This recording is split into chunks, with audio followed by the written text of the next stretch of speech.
ढूंढने वालों को, सोचने वालों को, पढ़ने वालों को मेरी तरफ से अस्सलाम वालेकुम। आपके सामने हाजिर हुआ हूँ दो नई किताबों के साथ। ये दोनों किताबें नई भी हैं और बहुत अहम भी हैं, और मैंने ये किताबें बड़े अजीब से वक्त में पढ़ना शुरू की, और वो वक्त कुछ ज़ाती तौर पे भी अजीब सा था और कुछ बैनुल-अक़वामी तौर पर भी। ज़ाती तौर पर इस तरह के मैं कोरोना के साथ पॉजिटिव होने के बाद आइसोलेशन में था, और आइसोलेशन में बंदा वैसे ही ज़रा सेंसिटिव भी हो ज़्यादा होता है।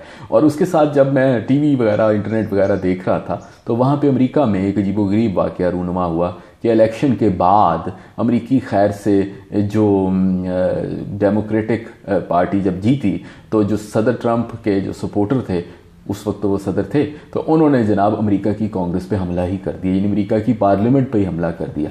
और ऐसे लगा कि ये कोई दुनिया का ताकतवर तरीन और जमहूरी तरीन जो कहा जाता है वो मुल्क नहीं है, बल्कि किसी तीसरी दुनिया का मुल्क है, जहाँ पर बनाना रिपब्लिक है कह लीजिए।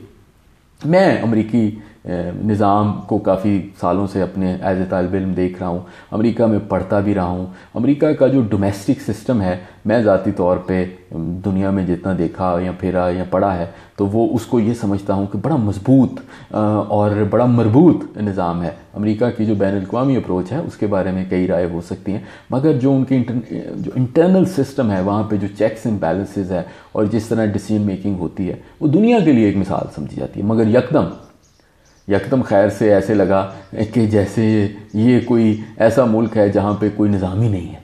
तो ऐसा क्यों हुआ, ऐसा कैसे हुआ? तो उस दौरान में मुझे दो किताबें मिली।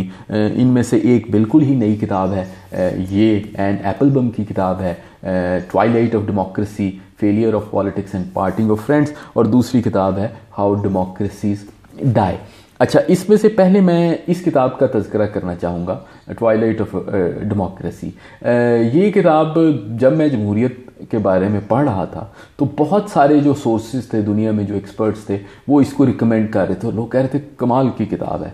तो जब ये मुझे मिली तो वाकई मैं इस नतीजे पर पहुंचा हूँ कि ये बड़ी दिलचस्प टेक थी। दिलचस्प कैसे? इसलिए कि इसकी जो मुसन्निफ़ा हैं वो बज़ाते ख़ुद एक मौर्रिख़ हैं और जर्नलिस्ट रही हैं। उन्होंने सेकेंड वर्ल्ड वॉर के ऊपर और ईस्टर्न यूरोप या मशरक़ी यूरोप में जो कंसंट्रेशन कैंप्स है उसके ऊपर किताबें लिखी। मगर ये किताब एक पर्सनल अकाउंट है, बड़ा दिलचस्प, क्योंकि जो राइटर हैं वो अमेरिका से उनका ताल्लुक़ है, ज़्यादा वक्त उन्होंने बरतानिया में गुजारा है, और उन्होंने जो शादी की है वो पोलैंड के एक पॉलिटिशियन के साथ की जो फॉरेन मिनिस्टर भी रहे हैं, और वो अब पोलैंड में रहती हैं। तो गोया 3 मुल्कों का उन्होंने बड़ी करीब से देखा है। तो उन्होंने अपनी कहानी का आगाज़ किया है, क्योंकि ये एक पर्सनल जर्नी भी है और साथ साथ एकेडमिक डिस्कशन भी।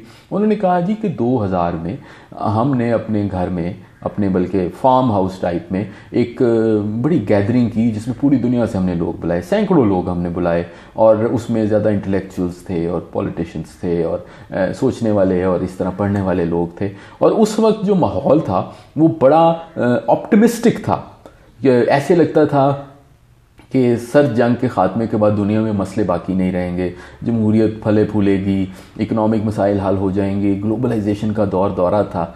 उन्होंने कहा मगर 20 साल बाद हमने एक और गैदरिंग की 2020 के आगाज़ में, और जब हमने वो गैदरिंग की तो हमने लिस्टें निकाली, तो वो लोग जो 20 साल पहले आए थे, हमने देखा कि उनमें से अक्सर हमारे अब उनके साथ ताल्लुकात ख़राब हो चुके थे। उनके साथ वो हमारे दोस्त ही नहीं रहे थे, क्योंकि उन्होंने अपनी सियासी राह कोई और पकड़ ली थी, और वो जो सियासी राह थी वो थी जमहूरियत के ख़िलाफ़। और वो हमने ये, और उसने कहा कि फिर मैंने ये सोचा कि वो लोग जो इतने आइडियलिस्ट थे, इतने इंटेलेक्चुअल थे, वो ऐसी जगहों पे रह के ऐसे निज़ाम में फल फूल रहे थे जो कि जमहूरियत के ख़िलाफ़ था। तो इसकी क्या वजह है? तो उन्होंने फिर इसको प्रोब करना शुरू किया है इस किताब में, और फिर उन्होंने पूरा एक अपना जो है ना वो एक्सपेरिमेंट इन अ वे कह लें, रिसर्च कह लें, वो 5 मुल्कों पे की है। अमेरिका पे की है जहाँ पे ट्रंप का एरा आ चुका है, बरतानिया में की है जहाँ पे ब्रेक्सिट के बाद इंतहाई पोलराइजेशन हो चुकी है, पोलैंड में की है, हंगरी में की है, और स्पेन में की है जहाँ पे काफ़ी 50-50 निज़ाम चलता रहा। एक पार्टी आई, दूसरी आई, उनके यहाँ सेपरेटिस्ट मूवमेंट भी चल रही है, दहशतगर्दी भी हुई, तो वहाँ पे भी काफ़ी सारे मसाइल हैं। तो इन 5 मुल्कों को उन्होंने बुनियाद बनाकर कुछ चीज़ों को फ्रेम करने की कोशिश की कि आखिर हो क्या रहा है। अच्छा, जब उन्होंने इसको सोचा कि हो क्या रहा है, तो 3 उसकी शक्लें हैं। एक शक्ल है तारीखी तौर पर। तारीखी शक्ल इसकी ये है कि सर्द जंग के ख़ात्मे के बाद दुनिया में कोई आइडियोलॉजीज़ ऐसी नहीं रह गई जिनके फॉर और अगेंस्ट कोई चल रहा हो। तो उसके नतीजे में लोग अब एक्सप्लोड करने की बजाय इम्प्लोड कर रहे हैं, यानी अपने ही मुल्कों में बहसें शुरू हो रही हैं कि जी किस तरफ जाना चाहिए। दूसरी ये इकोनॉमिक इसका या मुआशी इसका जाविया है, और मुआशी जाविया ये है कि ग्लोबलाइजेशन ने इमिग्रेशन को बड़ा प्रमोट किया, फ्री ट्रेड को प्रमोट किया, मगर उसके नतीजे में जो कि फ़ायदे हासिल होने थे वो नहीं हुए। तो दुनिया में अक्सर मुल्क ये सोच रहे हैं कि बॉर्डर बंद करने चाहिए, प्रोटेक्शन करनी चाहिए, और उसके नतीजे में एक मुल्कों में तफरीक पैदा हो रही है। और तीसरा जो सबसे बड़ा फैक्टर है वो हम सबके सामने है, वो है इंटरनेट का फैक्टर। अब इंटरनेट के ज़रिए ना ही सियासत, ना ही मईशत, ना ही मुआशरत किसी एक तबके की समझें गिरफ्त में रह गई है। अब फ्री फॉर ऑल है। अब कोई भी शख्स आ सकता है, अपना सियासी नज़रिया दे सकता है, लोगों को अपनी तरफ राग़िब कर सकता है, और साथ एक दूसरे में भी मुल्क जो है मुदाखलत कर रहे हैं। रशिया पे ये बड़ा आता है कि यूरोप में और अमेरिका में मुदाखलत हो रही है और इस तरह की बातें। तो उन्होंने कहा जी कि हो उसके बाद इंटरनेट एज के बाद अब हम रियल इश्यूज हमारे अहम ही नहीं रहे, क्योंकि जो भी शख्स आता है, ये वहाँ की बात हो रही है ज़्यादा, जो भी शख्स आता है वो कोई फ़र्ज़ी इशू पैदा करता है, और फ़र्ज़ी इशू पैदा करने के बाद वो उसको चलाना शुरू कर देता है, और साथ साथ वो जो कम्प्लेक्सिटी है उसको सिंप्लीफाई करता है।